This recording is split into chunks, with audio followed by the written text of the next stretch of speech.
Hello everyone, welcome to the channel Learn NCERT with Madhvi.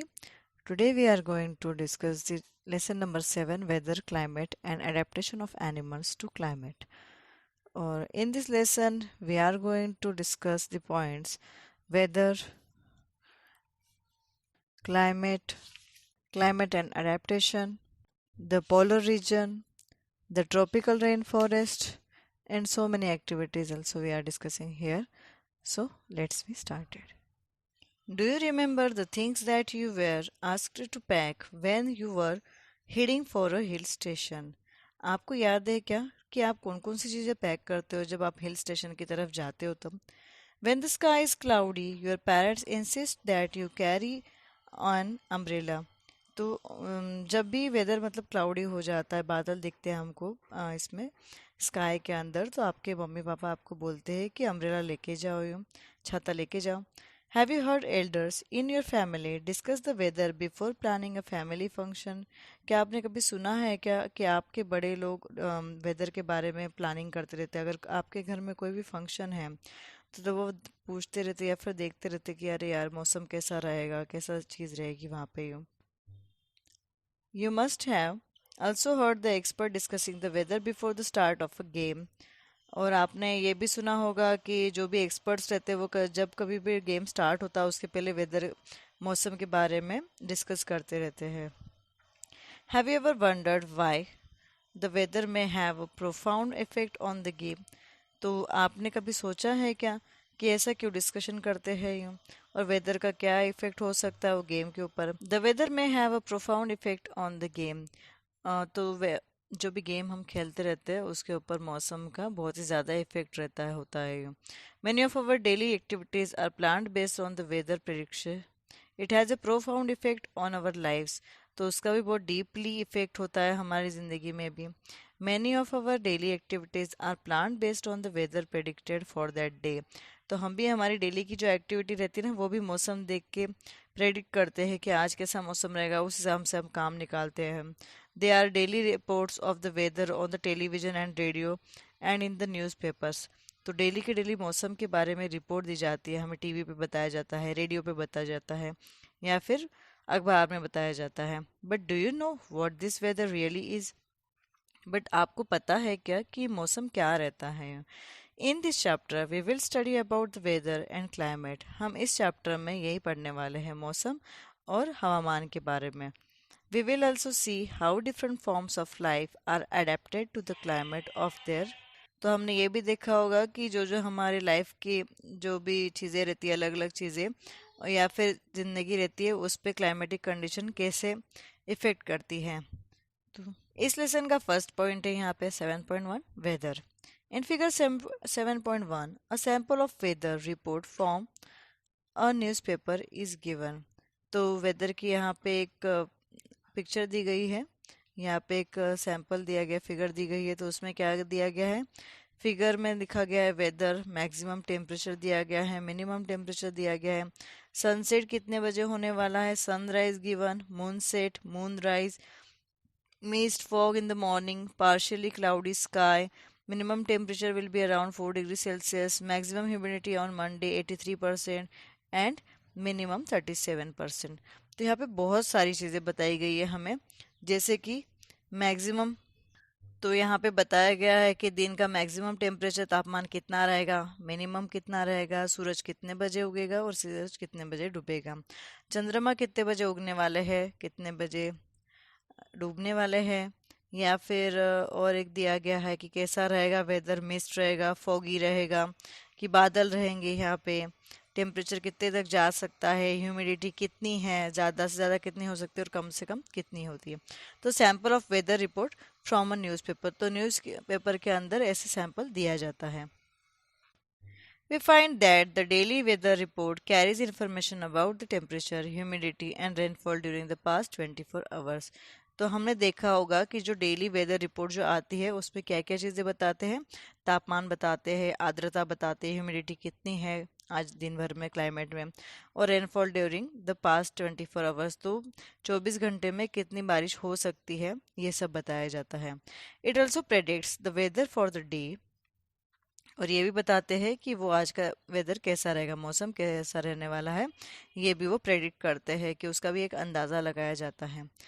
Humidity as you might know is a measure of the moisture in air. Humidity जैसे कि आपको पता है कि moisture रहता है, जो वेदर रहता है, हवा रहती है, हवा के अंदर जो गीलापन सा रहता है मॉइस्चर, वो मेजर करता है ह्यूमिडिटी के अंदर।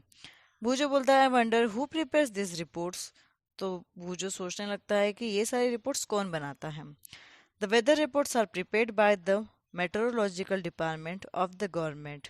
तो वेदर रिपोर्ट जो रहती है, मौसम की जो रिपोर्ट जो बनाते हैं, वो कौन बनाते हैं? मेट्रोलॉजिकल डिपार्टमेंट बनाते हैं। जो सरकारी मेट्रोलॉजिकल डिपार्टमेंट्स रहते हैं उसमें बनाई जाती है। This department collects data on temperature, wind etcetera and makes the weather prediction.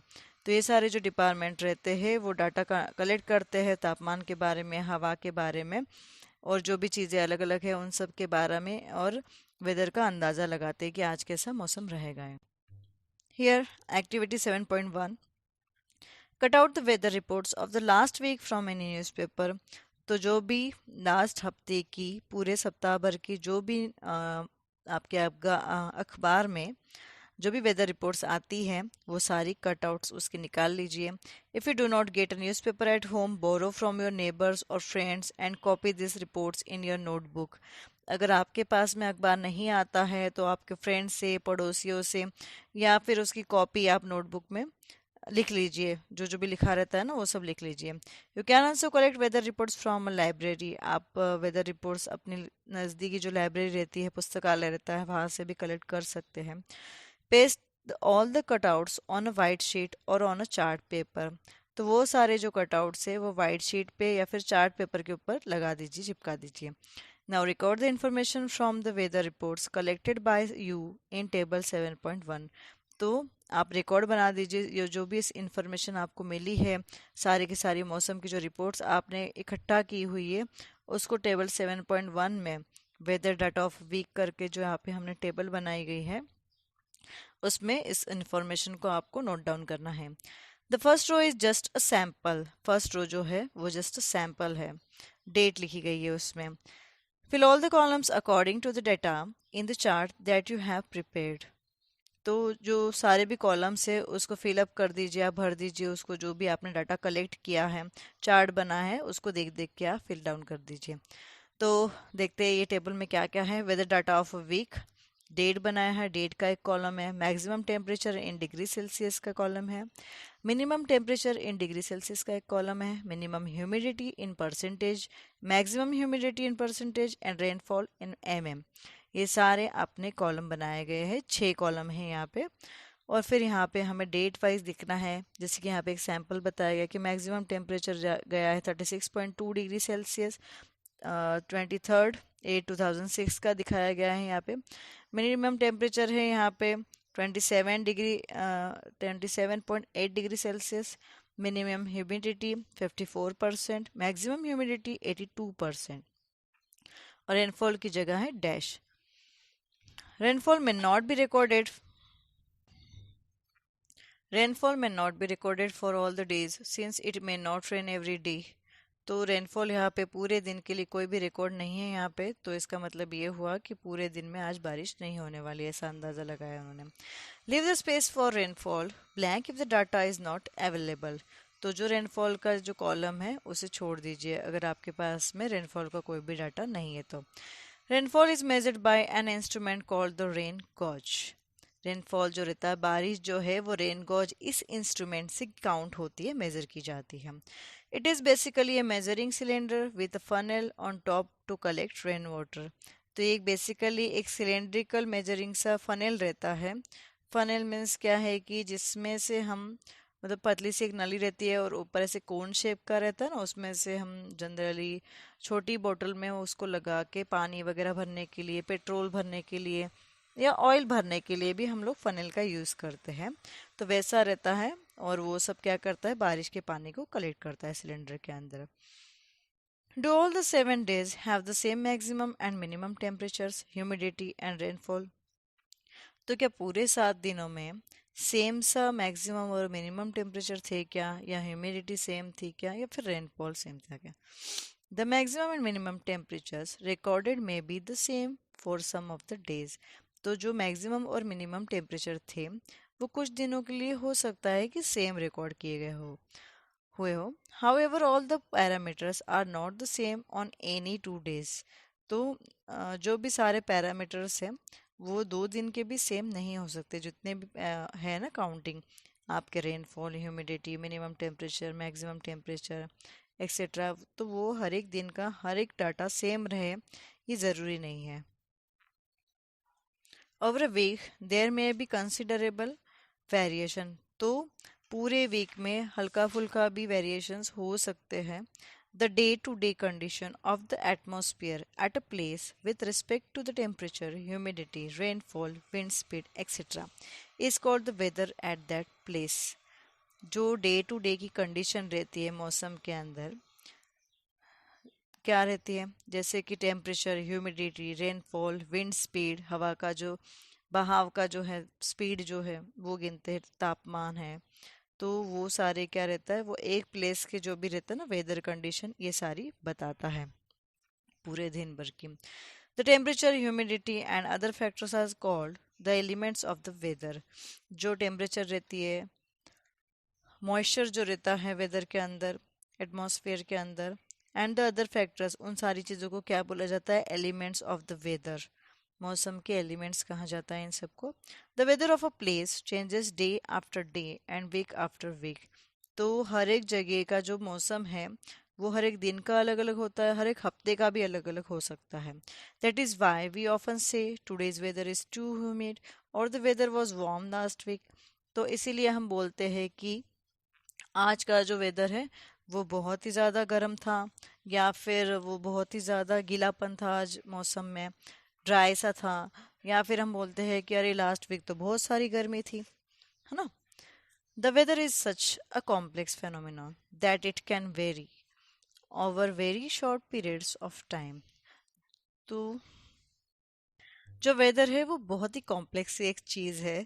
तो वो बहुत ही मतलब फ्रिक्वेंटली चेंज होती रहती है शॉर्ट शॉर्ट टाइम के लिए, कि जैसे कि आप देखते हो कि सुबह तो बहुत अच्छी धूप निकली थी और फिर दोपहर तक तो मस्त बादल आ गए और शाम तक तो इतनी तेज़ बारिश आ गई कि क्या बताए भैया। तो उस टाइप का रहता है कि कभी भी कोई गारंटी नहीं रहती है वेदर में, कभी भी मौसम चेंज हो सकता है। तो it can happen some time that it is a sunny in the morning but suddenly clouds appear from nowhere and it start raining heavily। और अभी मैंने जैसे बताया वैसा का वैसा सेम है कि सुबह बहुत अच्छी धूप थी, फिर बादल आए हैं, और मैंने जस्ट एग्जांपल दिया था पर ये एज इट इज़ यहाँ पे है, और बाद में बहुत तेज़ बारिश होगी। और a heavy rain may vanish in a matter of minutes and give way to bright sunshine. और जो बारिश है वो 2 मिनट में गायब हो गई है और मस्त तेज वाली धूप आ गई है यहाँ पे। You must have had several such experiences. तो आपने ये सारी एक्सपीरियंस बहुत बार देखे होंगे। Try to recall any such experiences and share it with your friends. तो आप याद कीजिए ऐसे कुछ एक्सपीरियंसेस और अपने फ्रेंड्स के साथ में शेयर कीजिए, जैसे कि मैंने अभी आप लोगों के साथ में शेयर किया, मेरे साथ हुआ ना, इसलिए मेरे माइंड में भी ऐसा आया और एज इट इज इस बुक में भी लिखा हुआ है। Since weather is such a complex phenomenon, it is not easy to predict। तो ये बहुत ही कॉम्प्लेक्स ही चीज़ है, वो इजीली डिस्क्राइब नहीं हो सकती, प्रेडिक्टेबल नहीं है। Look at the graph given below which shows the maximum temperature recorded during 3rd August 2006 to 9 August 2006 at Shillong, Meghalaya. तो ग्राफ को देख लीजिए, जैसे कि नीचे दिखाया गया है, तो उसमें मैक्सिमम टेम्परेचर रिकॉर्ड किया गया है 3rd अगस्त से लेके 9 अगस्त 2006 तक का शिलोंग मेघालय में दिखाया गया है। तो यहाँ पे ग्राफ दिखा रहा है, graph showing the variation of maximum temperature during 3rd to 9th August 2006। तो 3rd अगस्त को यहाँ पे शो गया है टेम्परेचर 26 डिग्री सेल्सियस, हाई है बहुत। फिर 4 को 23.5 डिग्री सेल्सियस पे आ जाता है, वो नीचे आ जाता है। 5th को जाता है 25 डिग्री सेल्सियस, थोड़ा सा और बढ़ जाता है यहाँ पे, और 6 को बहुत लो होके 22 डिग्री सेल्सियस हो जाता है। देन वापस 25 degree Celsius and then 23.3 degree Celsius. Last में नाउ को 9th को है 24.4 डिग्री सेल्सियस। तो एक साइड में ग्राफ में क्या किया गया है, एक साइड में टेम्परेचर लिखा गया है और एक साइड में डेट लिखी गई है, और डे टू डे का यहाँ पे पॉइंट वाइज फिर टेम्परेचर वाइज इन्होंने फिर पॉइंट बनाए गए हैं। As it is clear from any weather report, the maximum and minimum temperatures are recorded every day. तो हर एक वेदर रिपोर्ट में मैक्सिमम और मिनिमम टेम्परेचर पूरे दिन भर का लिखा रहता है। हर एक दिन का लिखा गया रहता है कि आज का ज़्यादा से ज़्यादा तापमान कितना हो सकता है, कम से कम तापमान कितना रहेगा। यह हर एक दिन का रिकॉर्ड लिखा हुआ होता है। Do you know how this temperatures are recorded? क्या आपको पता है कि ये सारे तापमान कैसे रिकॉर्ड किए जाते हैं? In chapter 4 you have learned that there are special thermometers for this purposes called maximum and minimum thermometers. तो आप सोच रहे होंगे कि ये सारे टेम्परेचर कैसे रिकॉर्ड होते हैं। जैसे कि हमने चैप्टर नंबर 4 हिट में पढ़ा था कि इन सारी चीज़ों को गिनने के लिए एक स्पेशल तरह के थर्मोमीटर्स रहते हैं। तो उसके वो किस पर्पज़ के लिए बनाए जाते हैं? मैक्सिमम और मिनिमम थर्मोमीटर रहता है, उसमें फिर टेम्परेचर हमको काउंट होता है। Can you guess when during the day we have the maximum temperature and when the minimum? तो कभी आपने सोचा है क्या कि पूरे दिन भर में कब ज़्यादा टेम्परेचर रहता है और कब कम तापमान रहता है? The maximum temperature of the day occurs generally in the afternoon, while the minimum temperature occurs generally in the early morning. तो जो ज़्यादा से ज़्यादा तापमान रहता है मैक्सिमम टेम्परेचर, तो ये दोपहर में काउंट होता है, और जो मिनिमम टेम्परेचर रहता है वो सुबह सुबह अर्ली मॉर्निंग जो रहती है तब काउंट किया जाता है। Can you now under why in summers we feel so miserable in the afternoon and comparatively comfortable early in the morning? तो क्या आपने कभी सोचा है कि गर्मी के दिनों में हमको दोपहर में बहुत अनइजीनेस फील होता है, और फिर मतलब कंपैरेटिवली सुबह सुबह बहुत अच्छा लगता है और दोपहर में अनइजीनेस फील होता है? तो ऐसा क्यों होता है? यहाँ पे भूजो को एक सवाल आया है। I wonder why weather changes so frequently, what is the source of weather in the first place? तो वेदर का सोर्स कौन सा रहता है? ये आया है पहेली को क्वेश्चन, और भूजो को आया है कि वेदर इसे फ्रिक्वेंटली क्यों चेंज होते रहता है। All changes in the weather are caused by the sun. जो भी मौसम के अंदर चेंजेस होते हैं उसका रीज़न है सूरज। The sun is a huge pair of hot gases at a very high temperature. तो सन जो है, सूरज जो है, वो बहुत ही बड़ा स्पेयर है गर्म गैसेस का, बहुत ही ज़्यादा तापमान में। The distance of the sun from us is very large. हमसे जो सूरज तक का डिस्टेंस है वो बहुत ही ज़्यादा बड़ा है। Even then the energy sent out by the sun is so huge that it is the source of all heat and light on the earth. Even that जो एनर्जी हमें सूरज से मिलती है वो बहुत ज़्यादा है, तो जो सोर्स है उसका हीट और लाइट वो अर्थ पे देता है। So the sun is the primary source of energy that causes changes in the weather.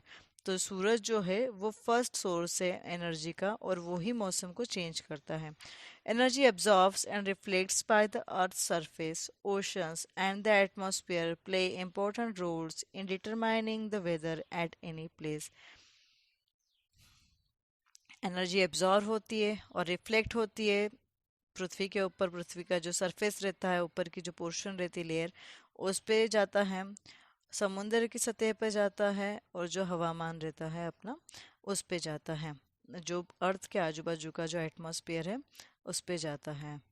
तो ये सारी चीज़ें जो रहती है वो एक इम्पोर्टेंट रोल फॉलो करती है, निभाती है सारे मौसम में। कहीं भी प्लेस की ये सारी तीनों की तीनों चीज़ें इफ़ेक्ट होती हैं। If you live near the sea, you would have realized that the weather at your place is different from that of a place in a desert or near a mountain. तो आप अगर समुद्र किनारे के पास में रहते होंगे तो आपने ये रियलाइज़ किया होगा कि आपका वेदर किसी भी माउंटेन के पास से या फिर जो रेगिस्तान वाली प्लेसेस रहते हैं उससे थोड़ा सा अलग है ये। What about the times of sunrise and sunset? तो जो सूर्यास्त और सूर्योदय का जो टाइमिंग रहता है उसके बारे में क्या कहेंगे? You know that in winters it becomes dark early and you do not get much time to play. तो आपने देखा होगा कि ठंडी के दिनों में जो रहता है ना कि जल्दी अंधेरा हो जाता है, आपको ज़्यादा देर तक खेलने नहीं मिलता है। Are the day shorter in winter than in summer? तो क्या वो दिन छोटे हो जाते हैं कंपेरेटिवली, मतलब गर्मी के दिनों में ठंडी के दिन छोटे रहते हैं क्या? Try to find it out yourself by completing the project given at the end of the chapter. तो फाइंड आउट कीजिए इन सारे के आंसर जो प्रोजेक्ट दिया गया है इस लेसन के एंड में, तो उस प्रोजेक्ट के हिसाब से इन सारे के जवाब ढूंढिए। So here is the next point 7.2 climate. तो यहाँ पे क्लाइमेट एक नया नेक्स्ट टॉपिक है, ये पढ़ने वाले हैं हम लोग। Meteorologist record the weather every day. Meteorologist जो रहते हैं वो हर दिन का वेदर रिकॉर्ड करते रहते हैं, हर दिन का मौसम रिकॉर्ड करते हैं। The records of the weather have been preserved for the past several decades. तो जो वेदर जो मिलता है, जो भी मौसम का हम रिकॉर्ड हमें मिलता है ना, वो कुछ दशकों के लिए संभाला जाता है। This help us to determine the weather pattern at a place. तो मतलब बहुत सालों तक का, दशकों तक, मतलब 10 साल का एक डिकेड होता है, तो ऐसे बहुत सारे डिकेड्स तक वो संभाला जाता है। तो क्यों? तो उस प्लेस का जो वेदर पैटर्न है, मौसम का जो पैटर्न है, वो ध्यान में रखने के लिए मदद मिल जाती है उन लोगों को। The average weather pattern takes over a long time say 25 years is called the climate of the place. तो पैटर्न समझते समझते यहाँ पे मतलब जनरली से बताया गया कि 25 साल लगते हैं। तो वो मतलब जो भी हम पैटर्न समझते हैं, तो वो बहुत लंबा एवरेज वेदर समझने के लिए 25 साल लेता है। तो इसको क्या कहा जाता है? तो क्लाइमेट, उस जगह का क्लाइमेट ये है, ऐसे कहा जाता है। If we find that the temperature at a place is high most of the time, then we say that the climate of that place is hot. तो हमने देखा होगा कि जिस जगह का टेम्परेचर हमेशा से ज़्यादा रहता है, तो उस जगह को क्या कहा जाता है कि वहाँ का, तो मतलब वहाँ की गर्मी बहुत ज़्यादा रहती है। If there is also heavy rainfall on most of the days in the same place, then we can say that the climate of that place is hot and wet. तो अगर वहाँ पे गर्मी भी रहती है और बहुत दिनों तक तेज बारिश भी होती रहती है, तो वहाँ का वेदर को क्या कहते हैं कि वहाँ पे वेदर जो है वो हॉट एंड वेल्ड है, थोड़ा सा गीला भी रहता है और गर्मी भी बहुत होती है। In table number 7.2 and 7.3, we have given the climatic condition at two places in India. The mean temperature for a given month is found in two steps. तो यहाँ पे टेबल 7.2 और 7.3 में हमें क्लाइमेटिक कंडीशंस बताई गई है दो जगह की, भारत के अंदर की जो भी दो जगह है उनकी क्लाइमेटिक कंडीशन यहाँ पे बताई गई है। और यहाँ पे उनके मेन टेम्परेचर्स भी दिए गए हैं मंथ वाइज, और टू स्टेप्स में बताए गए हैं। First we find the average of the temperatures recorded during the month.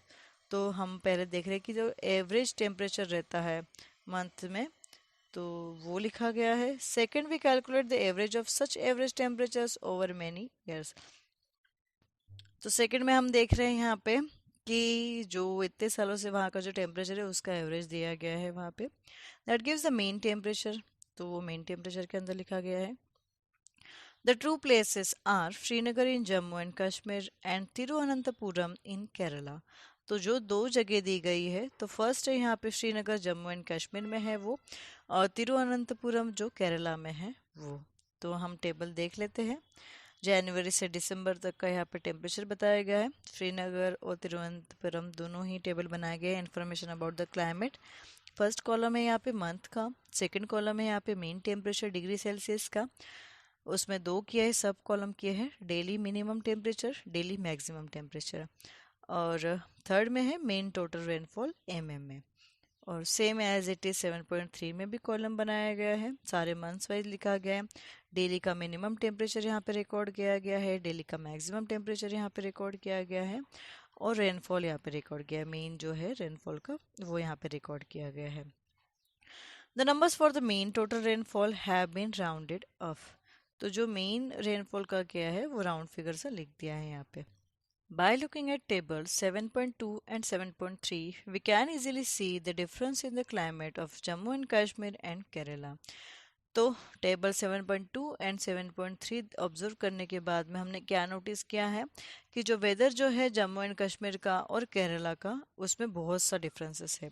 We can see that Kerala is very hot and wet in comparison to Jammu and Kashmir, which has a moderately hot and wet climate for a part of the year. तो हमने ये notice किया कि केरला जो है वो Jammu and Kashmir से hot and wait है, और वहाँ पे ज़्यादा करके गर्मी ही रहती है, और थोड़ा सा मतलब बारिश ही होती रहती है वहाँ पे पूरे ईयर के एक हद पोर्शन में, मतलब मैक्सिमम टाइम यही वहाँ पे क्लाइमेट रहता है। Similar data for the western region of India. तो यही सिमिलर डाटा जो पश्चिमी रीजन है इंडिया का पोर्शन है तो वहाँ का भी रहता है. For example Rajasthan will show that the temperature is high during most part of the year. तो जैसे कि राजस्थान में दिखाया गया है कि उसका जो टेम्परेचर है मोस्टली पूरे साल भर में गर्म ही रहता है, बढ़ा हुआ ही रहता है. But during winter which last only for a few months the temperature is quite low. But जो ठंडी के दिनों में रहता है ना तो वहाँ का जो टेम्परेचर रहता है वो थोड़ा नीचे गिर जाता है. This region receives very little rainfall. तो ये जो एरिया है वो बहुत ही वहाँ पे कम बारिश होती है. This is the typical desert climate. तो ये जो है वहाँ पे टिपिकल रेगिस्तान का क्लाइमेट रहता है वहाँ पे. It is hot and dry. तो सूखा सा और बहुत सारी गर्मी वहाँ पे रहती है. The north eastern India receives rain for a major part of the year.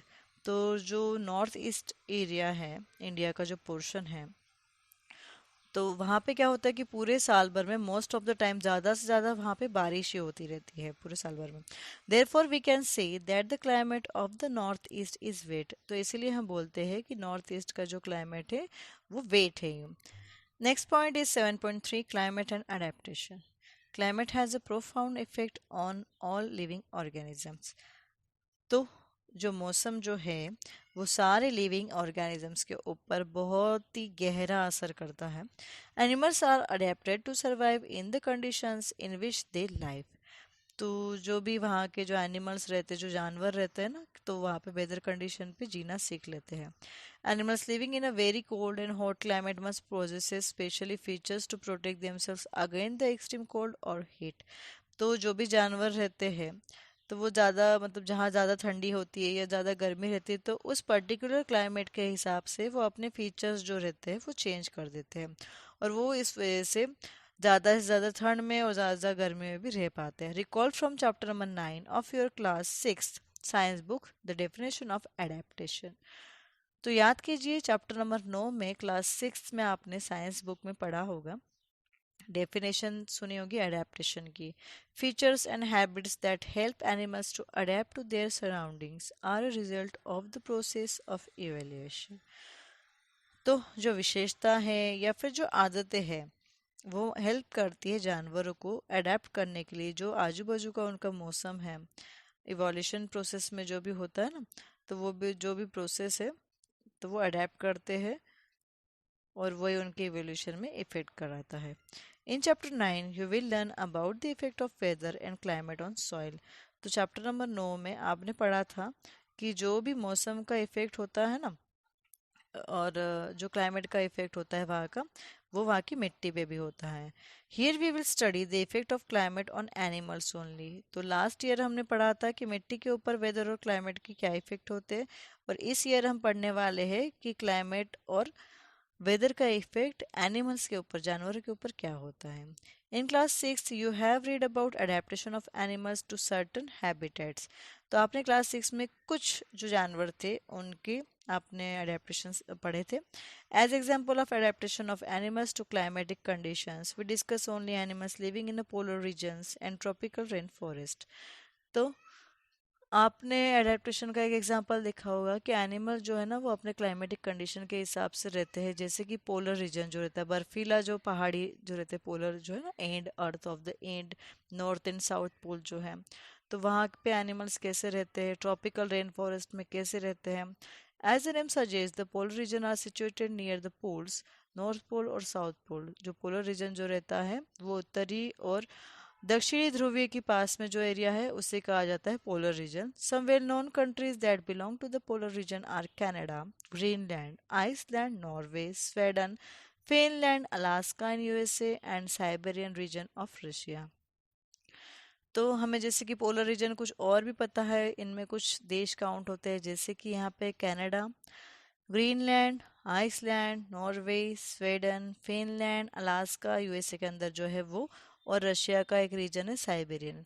Example of some countries where the tropical rain forest are found are India, Malaysia, Indonesia, Brazil, Republic of Congo, Kenya, Uganda and Nigeria. तो tropical rain forest के जो area हमें मिले थे वो कौन कौन से थे. India, Malaysia, Indonesia, Brazil, Republic of Congo, Kenya, Uganda and Nigeria था. So activity 7.2 Take an outline map of the world. Mark the polar regions in blue. Similarly, mark the tropical region in red.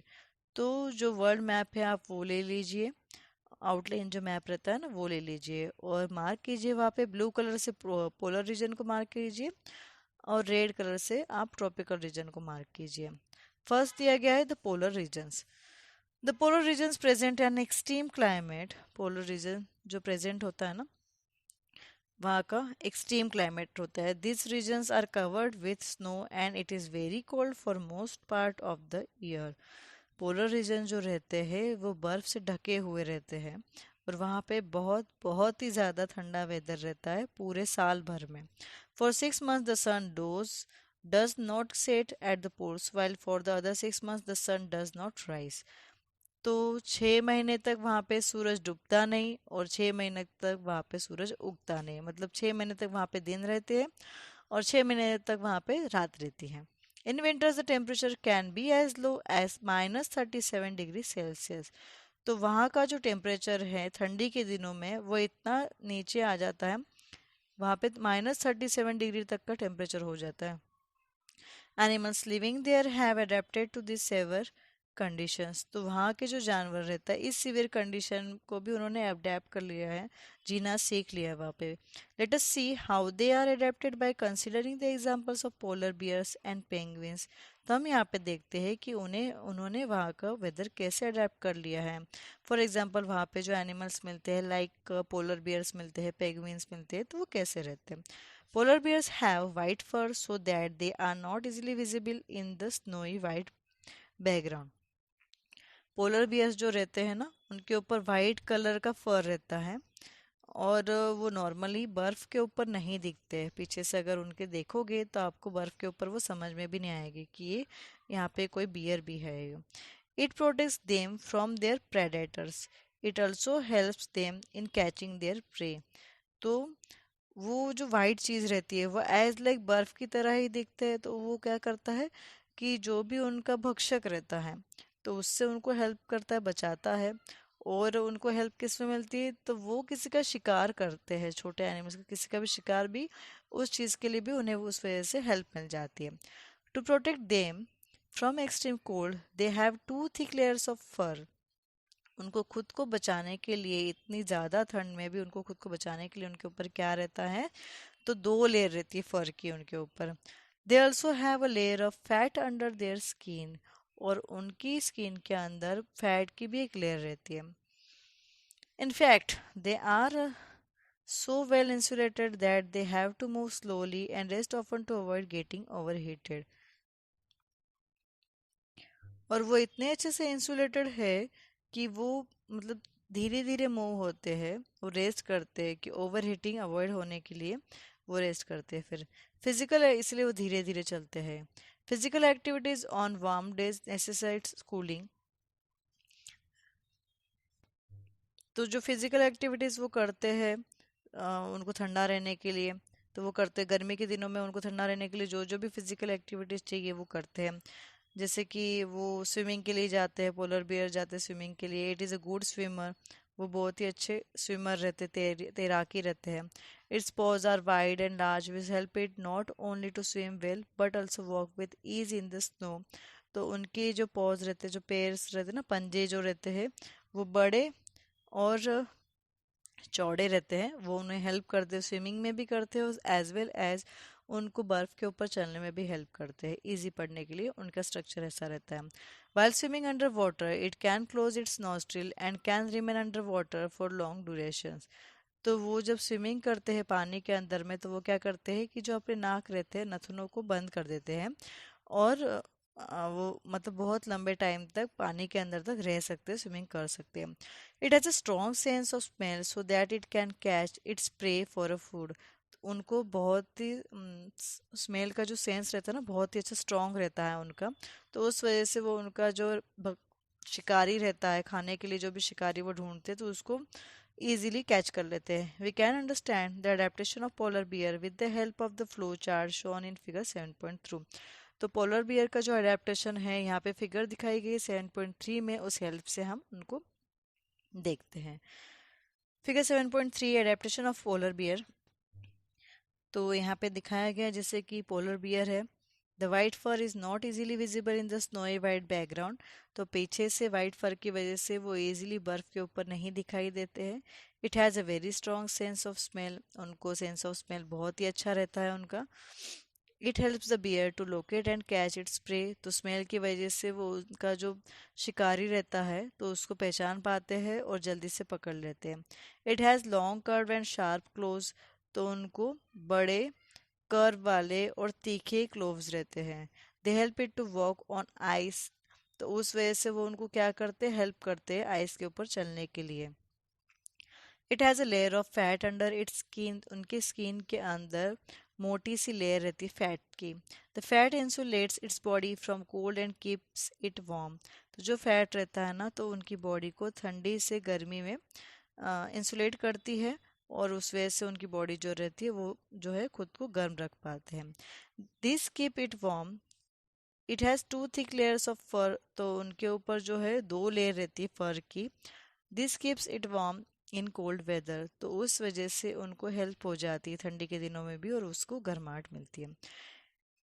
It's predator and prey are unable to see it. White fur होने की वजह से वो जल्दी से snowy area में नहीं दिखते हैं और उस वजह से उनका जो भी मतलब भक्षक ये रहता है तो वो उन्हें नहीं देख पाता है और उस वजह से वो बच के रहते हैं। तो ये जो है फ्लो चार्ट, उस वजह से आप पोलर बियर का पूरा एडेप्टेशन लर्न कर सकते हैं। ये सारी जो है मेन पॉइंट्स है, उस वजह से वो वहाँ पे पोलर रीजन में रह पाते, यहाँ पे शो किया गया है। Another well-known animal living in the polar regions in the penguin is the penguin. Figure 7.4। तो जो दूसरा एनिमल है बहुत ही ज़्यादा फेमस है पोलर रीजन के ऊपर, वो कौन सा है? पेंगुइन है, जैसे कि यहाँ पे फिगर 7.4 में शो किया गया है। Penguins huddle together. पेंगुइन्स जो है वो साथ साथ में चल रहे हैं। It is also white and merges well with the white background. तो वो भी वाइट और थोड़े से मर्ज से मतलब मिक्स मिक्स कर रहता है, उनका वाइट सा बैकग्राउंड रहता है। It also has a thick skin and a lot of fat to protect it from cold. तो उनकी जो चमड़ी रहती है वो काफ़ी मोटी रहती है और उनके अंदर बहुत सारा फैट रहता है, तो जो कि बचाता है उनको ठंडी से। You may have seen pictures of penguins huddle together. तो आपने ये पिक्चर देखी होगी कि जो दो पेंगुइन है वो साथ साथ में चल रहे हैं। This they do to keep warm. तो वो इसलिए करते हैं कि वो एक दूसरे को गर्म रख सके। Recall how warm you feel when you are in a hall full of people. तो आप याद कीजिए कि जब भी एक हॉल रहता है वो बहुत सारे लोगों से भरा हुआ रहता है तो आपको उसके अंदर कितना गर्म लगता है, कैसा फील होता है वहाँ पे, तो गर्माहट सी आती है ना। Like polar bears, penguins are also good swimmers. Polar bears की तरह ही पेंगुइन्स भी बहुत अच्छे स्विमर्स रहते हैं, तैराकी रहते हैं। Their bodies are streamline and they are fit. उनकी बॉडी भी उस हिसाब से बनी हुई रहती है, स्ट्रीमलाइन रहती है, और उनके पैर भी वैसे रहते हैं। उनके पैरों को वेव्स रहती है मेकिंग देम गुड स्विमर्स। तो उनकी जो पैरों की जो चमड़ियाँ रहती है वो एक दूसरे से पतली चमड़ी में, मतलब उंगलियां जो रहती है ना वो पतली चमड़ी से जुड़ी हुई रहती हैं, जैसे कि फिगर 7.5 में दिखाया फेट ऑफ पेंगुइन। तो वेव बनाया हुआ रहता है, तो उस वजह से क्या रहता है कि वो अच्छे से स्विमिंग कर पाते हैं। Other animals living in the polar region are many types of fishes, musk oxen, reindeers, foxes, seals, whales and birds. Polar region में और भी बहुत सारे टाइप्स के एनिमल्स रहते हैं, जैसे कि मछलियाँ रहती है, मस्क ऑक्सन रहते हैं, रेंडियर रहते हैं, और फॉक्सेस रहते हैं, सील रहती है, उसके बाद वेल मछली रहती है, और बहुत सारे पक्षी पंछियाँ भी रहते हैं। It is to be noted that while fish can remain under cold water for long, birds must remain warm to survive. ये बताया जाता है कि इससे पता चल जाता है हमको कि फिश भी जो है तो ठंडे पानी के अंदर वो भी अपने आप को सरवाइव कर लेती है लंबे समय तक के लिए, और बर्ड्स भी खुद को गर्म रख लेते हैं जीने के लिए। They migrate to warmer regions when winter sets in. जब बहुत ज़्यादा ठंडी हो जाती है तो वो लोग क्या करते हैं, तो वो उस जगह से दूसरी जगह माइग्रेशन पे चले जाते हैं, दूसरी जगह चले जाते हैं जब बहुत ज़्यादा ठंडी होती है। They come back after the winter is over. वो वापस उस जगह कब आते हैं, जब वहाँ की ठंडी खत्म हो जाती है तब। You know probably that India is one of the destination of many of this birds. तो क्या आपको पता है कि जो भारत देश है यो वो इस टाइप के बर्ड्स के लिए मेन डेस्टिनेशन है। तो हमने बहुत बार इस टाइप के बर्ड्स देखे हैं.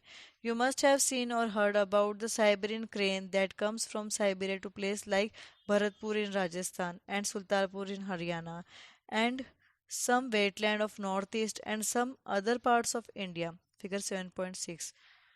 फिगर 7.6 में दिखाया गया है migratory birds in their habitat, migratory birds in flight. तो उड़ते हुए और उनके हैबिटेट में दिखाया गया है. तो बहुत बार आपने सुना होगा कि साइबेरियन जो रशियन जो बर्ड्स रहते हैं वो उड़ते उड़ते भरतपुर राजस्थान में दिखाई देते हैं, हरियाणा का जो सुल्तानपुर है वहाँ पे दिखाई देते हैं, या फिर नॉर्थ ईस्ट का जो कुछ पार्ट्स है, वेटलैंड्स जो है, या कुछ अदर पार्ट्स जो है भारत के, वहाँ पे भी वो दिखाई देते हैं. Did you know some migratory birds travel as much as 15,000 kilometre to escape the extreme climatic conditions at home. तो आपको पता है क्या कि कुछ जानवर जो बर्ड्स जो रहती है, पंछी जो रहते हैं, तो वो 15,000 किलोमीटर तक चल उड़ के आते हैं, क्योंकि वहाँ का उनके घर का जो एक्सट्रीम क्लाइमेटिक कंडीशन रहता है तो उससे बचने के लिए वो 15,000 तक के भी उड़ लेते हैं. Generally they fly high where the wind flow is helpful and the cold condition allow them to disperse the heat generated by their flight muscles. तो वो क्या करते हैं, जनरली बहुत ही ऊंचाई पे उड़ते हैं, तो जो विंड फ्लो रहता है वो भी उनको उड़ने में हेल्प करता है. वहाँ के जो कोल्ड कंडीशन में रहता है तो वो खुद को भी हीट वहाँ पे हीट जनरेट करते हैं, उड़ उड़ के जो हीट जनरेट करते रहते हैं उनके मसल्स के अंदर, उड़ उड़ के जो हीट जनरेट होती है तो उसको भी ठंडा करने में वो भी हेल्प करता है. But how this birds travel to the same place year after year is still a mystery. वो बर्ड हर साल वही जगह पे आना और फिर वापस उसी जगह से जाना कैसे करते हैं वो उन्हें ही पता, ये एक मिस्ट्री है. It seems that these birds have a built-in sense of direction and know in which direction to travel. तो वो वहीं पे जाके वापस आते हैं और वहाँ से वापस अपनी जगह पे जाते हैं, तो वो दिखाता है कि उनको डायरेक्शन का सेंस है, या फिर उनको पता है कि हमें किस डायरेक्शन से ट्रैवल करना है. Some birds probably use landmarks to guide them. तो कुछ बर्ड्स जो रहते हैं वो लैंडमार्क्स का यूज़ करते हैं गाइडेंस के लिए. Many birds may be guided by the sun during the day and stars at night. तो बहुत सारे जो बर्ड्स रहते हैं वो हो सकता है कि सूरज की वजह से गाइड होते होंगे, या फिर जो रात के समय में जो स्टार्स दिखती है उस वजह से गाइड होते होंगे, उनको ज्ञान मिलता होगा इन सारी चीज़ों का. There is some evidence that birds may use the magnetic field of the earth to find direction. और कुछ एविडेंस सबूत ऐसे भी मिले हैं कि जो पंछी जो रहते हैं अर्थ का जो मैग्नेटिक फील्ड रहता है उसको भी डायरेक्शन के लिए यूज करते हैं. And it is not only birds that migrate. Mammals, many types of fish, and insects are also known to migrate seasonally in search of more hospitable climates. तो सिर्फ बर्ड्स ही नहीं माइग्रेट होती है, mammals, कुछ types की fishes जो रहती है, मछलियाँ, कुछ कीड़े मकोड़े रहते हैं, वो सब भी माइग्रेशन करते हैं. उनके जो सूटेबल क्लाइमेट होता है उस हिसाब से वो उस जगहों पे जाते हैं और माइग्रेशन करते हैं. Second point is the tropical rainforest. The tropical region has generally a hot climate because of its location around the equator. Tropical region जो रहता है वो जनरली वहाँ का जो वेदर रहता है वो गर्म रहता है, क्योंकि वो जो है इक्वेटर के एकदम पास में उसकी लोकेशन रहती है, इसलिए. Even in the coldest month the temperature generally higher than about 15 degree Celsius. जब वहाँ पे ठंडी भी रहती है ना तो भी वहाँ का जो टेम्परेचर है वो 15 डिग्री सेल्सियस रहता है. During hot summers the temperature may cross 40 degree Celsius. और गर्मियों के दिनों में वहाँ का जो टेम्परेचर है वो 40 डिग्री सेल्सियस से भी ऊपर चला जाता है. Days and nights are almost equal in length throughout the year. Days और नाइट जो रहती है उस जगह की, ट्रॉपिकल रीजन की, वो इक्वल ही रहती है, इक्वल लेंथ की ही रहती है पूरे साल भर में. This regions get plenty of rainfall. ये जो रीजन्स रहते हैं वहाँ पे बहुत सारी बारिश होती है. An important feature of this region is the tropical rain forest. इनका जो है वो जो इम्पोर्टेंट जो विशेषता रहती है इस रीजन की वो है ट्रॉपिकल रेन फॉरेस्ट रहता है. Tropical rain forest are found in western Ghats in Assam in India. Tropical rain forest जो है वो वहाँ पे यहाँ भारत में कहाँ पे दिखाई जाता है, जो वेस्टर्न घाट है और आसाम में मिलता है. South east Asia, central America and central Africa. और साउथ ईस्ट एशिया में रहता है, सेंट्रल ऑफ अमेरिका में है और सेंट्रल अफ्रीका में है, जो बीच का पोर्शन है वहाँ पे है ये. Because of continuous warmth and rain, this region supports wide variety of plants and animals. यहाँ की कंटिन्यूस बारिश की वजह से और गर्मी की वजह से यहाँ के रीजन में जो है ना वो वेदर जो है प्लांट्स और एनिमल्स को बढ़ावा देता है। वैरायटी अलग अलग प्लांट्स और अलग अलग टाइप के एनिमल्स यहाँ पे दिखाई देते हैं हमें, क्योंकि वो जो वेदर है उन लोगों के लिए कंफर्टेबल है इसलिए। The major types of animals living in the rainforest are monkeys, apes, gorillas, tigers, elephants, leopards, lizards, snakes, birds and insects. कीड़े मकोड़े, पक्षी, हाथी, टाइगर, बाघ जो रहता है, बंदर, गोरिल्ला वगैरह, जो भी इन सब जो छिपकली रहती है, ये सब टाइप्स के जो एनिमल्स हैं वो इन जंगलों में दिखाई देते हैं। Let us read about the adaptation of this animals to a hot humid climate. तो हम यहाँ पे देखते हैं कि किस तरह से यहाँ के जो जानवर रहते हैं इस तरह के ह्यूमिड क्लाइमेट में कैसे रहते हैं। The climatic condition in rain forest are highly suitable for supporting an enormous number and variety of animals. यहाँ की जो क्लाइमेटिक कंडीशन है इस रेन फॉरेस्ट की वो सपोर्ट करती है और वेराइटी ऑफ एनिमल्स भी पैदा करती है उस वजह से। Since the number are large there is intense competition for food and shelter. तो यहाँ का जो नंबर जो है वो बड़ी संख्या में है, इसलिए यहाँ पे कंपटीशन चलती है खाने के लिए और रहने की जगह के लिए। Many animals are adapted to living on the trees. बहुत सारे जो एनिमल्स रहते हैं ना वो झाड़ियों के ऊपर रहते, पेड़ पौधे के ऊपर रहते। रेड आइड फ्रॉग फिगर 7.7 में जो दिखाई देता है has developed sticky pads on its feet to help it climb trees on which it lives. तो जो ये रेड आंखों वाला जो फ्रॉग है वो ना अपने जो पैर जो रहते हैं उसमें वेव क्रिएट करता है और उस वजह से उसको हेल्प मिल जाती है पेड़ पौधों के ऊपर चढ़ने के लिए, तो वो वहाँ पे फिर जाके रहता है। To help them live on the trees monkeys figure 7.8 have long tails for grasping branches. तो पेड़ पौधों के ऊपर रहने के लिए मंकीज को क्या रहता है, बड़ी सी लंबी पूंछ रहती है, तो वो क्या करते हैं, लपेट देते हैं जो ब्रांचेस रहती है उसके ऊपर और फिर वो पेड़ के ऊपर रह पाते हैं। यहाँ पे फिगर में शो किया गया है। रेड आइड फ्रॉग दिखाया गया है और यहाँ 7.8 में अ न्यू वर्ल्ड मंकी दिखाया गया है कि वो किस तरह से पेड़ पे फिर लपेट के बैठते हैं पूंछ उनकी। Their hands and feets are such that they can easily hold on the branches. तो उनके हाथ और पैर इस तरह से बने हुए रहते हैं कि वो ब्रांचेस को अच्छे से पकड़ पाए। As there is competition for food some animals are adapted to get food for not easily reachable. तो जो मतलब कंपटीशन है ज़्यादा मात्रा में प्राणी होने की वजह से खाना भी कम पड़ता होगा उनको, तो वो क्या करते हैं फिर कि इजीली नहीं पहुंच पाते उस जगह का खाना वो लेते हैं और वहाँ पे रखते हैं। Striking example is that of the bird toucan figure 7.9 में दिखाया गया bird toucan which possesses a long large beak. This helps the toucan to reach the fruits on branches which are otherwise too weak to support its weight. तो उसकी लंबी चोंच की वजह से क्या होता है ना कि वो ब्रांचेस के ऊपर में जो रहता है फ्रूट उनको वो ले सकता है, नहीं तो फिर वो पतली अगर होती तो वो खा ही नहीं पाता उसकी वजह वजन की वजह से।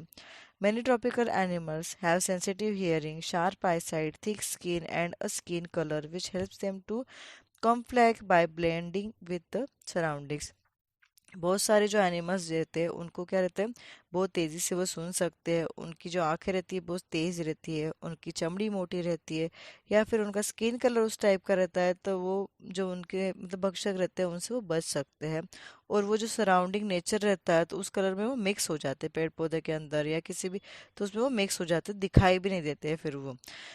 This is to protect them from predators. तो वो जो चीज़ें रहती है उस वजह से वो उनके भक्षक से बचे रहते हैं। For example big cats, lions and tigers have thick skins and sensitive hearing. तो जैसे कि बड़ी जो बिल्लियाँ रहती है जैसे कि लॉयंस और टाइगर, तो उनकी क्या रहती है, मोटी चमड़ी रहती है और वो बहुत तेज़ी से सुनाई देता है, मतलब हियरिंग पावर जो रहती है बहुत अच्छी रहती है उनकी। The lion tailed McCue also called beard app lives in the rain forest of western Ghats figure 7.10। तो वो जो लॉयन रहता है ना टेल्ड मॉकी नाम का, तो वो कहाँ पे मिलता है, वेस्टर्न घाट में मिलता है, उनके जंगलों में मिलता है। It's most outstanding feature is the silver white man. तो उसका बहुत ही अच्छा फीचर विशेषता है क्या रहता है कि उनको सिल्वर और वाइट कलर का मैन रहता है, which surround the head from the cheeks down to its chin. उनकी वाइट कलर की जो गर्दन मुंह से लेके मतलब चीन से लेके नीचे तक उनका वाइट और सिल्वर कलर का रहता है। It is a good climber and spends a major part of its life on the tree. ये बहुत ही अच्छे से मतलब पकड़ सकता है, और उस वजह से क्या रहता है कि बहुत सारा मतलब दिन भर का जो पार्ट रहता है या फिर उनकी लाइफ जो रहती है उसमें वो ज़्यादा करके ट्रीज के ऊपर ही बैठा रहता है। It feeds mainly on fruits, it also Yeats seeds, young leaves, stems, flowers and birds. तो वो मेनली क्या खाता है, फ्रूट खाते हैं, सीड्स खाते, बीज खाते हैं, पत्ते खाता है, और स्टेम्स, फ्लावर्स और बर्ड्स खाता है, जो कलियां रहती है वो खाते हैं फ्लावर्स के। This beard ape also searches for insects under the bark of the trees. तो वो क्या करता है कि जो पेड़ के जो नीचे छोटे छोटे कीड़े मकोड़े रहते हैं ना, तो वो भी वो खाता है। पेड़ के अंदर वो जो रहते हैं नीचे मतलब टहनियों के अंदर जो जो रहता है वो भी खाता है। Sit since it is able to get sufficient food on the trees, it rarely come down on the ground। तो इस वजह से क्या दिखाई देता है कि वो उसको खाना मतलब उसका पेट भर सके ऐसा सफिशिएंट सा खाना उसको पेड़ पौधों पे ही मिल जाता है, तो इसलिए वो बहुत कम ही पेड़ों के नीचे आता है। Another well known animal of Indian tropical rain forest is the elephant, figure 7.11। दूसरा जो है बहुत ही पॉपुलर सा एनिमल है इंडियन के जंगलों में, भारत के जंगलों में, तो वो है हाथी। यहाँ पे फिगर 7.11 में दिखाया गया Indian elephant. It has adapted to the condition of rain forest in many remarkable ways. तो वो क्या करता है इन जंगलों में बहुत सारे कंडीशंस में वो जी लेता है। Look at its trunk, it uses it as a nose because of which it has a strong sense of smell. तो उसका जो ट्रंक देखिए, जो सूंड बोलते हैं हम, तो उसको देखिए, और वो उससे क्या करता है, सांस भी लेता है, नोज वाइज लाइक उसकी नोज है, और उसका जो सेंस ऑफ स्मेल है वो बहुत ही ज़्यादा स्ट्रॉन्ग है। The trunk is also use by it for picking up food. तो जो ट्रंक है वो क्या करती है, फूड निकालने में उसको हेल्प करती है। Moreover its tusk are modified teeth, this can tear the bark of trees that elephant loves to eat. तो वो क्या करता है मतलब उसके जो बड़े बड़े दांत रहते हैं, तो उस वजह से क्या हो जाता है ना कि पेड़ों को वो काट देता है और फिर वो खाता है, उसको उसको अच्छा लगता है वो खाना। So the elephant is able to handle the competition for food rather well. तो वो जो कंपटीशन ऑफ फूड जो चल रहा है वहाँ पे, तो उसको अच्छे से हैंडल कर लेता है। Large ears of the elephant help it to hear even very soft sounds. तो उसके बड़े बड़े कानों की वजह से एकदम हल्की सी आवाज़ भी उसको अच्छे से सुनाई देती है। दे also help the elephant to keep cool in the hot and humid climate of the rainforest। और उस वजह से उसको जो गर्मी और जो ह्यूमिड क्लाइमेट है जंगलों का, उसमें रहने में भी उसको कोल्ड मतलब ठंडा रखता है, और वो उस वजह से अच्छे से कंफर्टेबली रह पाता है। तो फ्रेंड्स यहाँ तक ही था ये lesson, weather climate and adaptation of animals to climate. Next video में हम देखेंगे इसके क्वेश्चन एंड आंसर। तो मिलते हैं नेक्स्ट वीडियो में, तब तक के लिए बाय बाय। किसी भी पॉइंट पे ये लेसन आपको समझ में आया हो या अच्छा लगा हो, तो please like share and subscribe भी कर देना, ताकि दूसरे लोग भी देख पाए और उनके लिए भी यूजेबल हो जाए। बाय।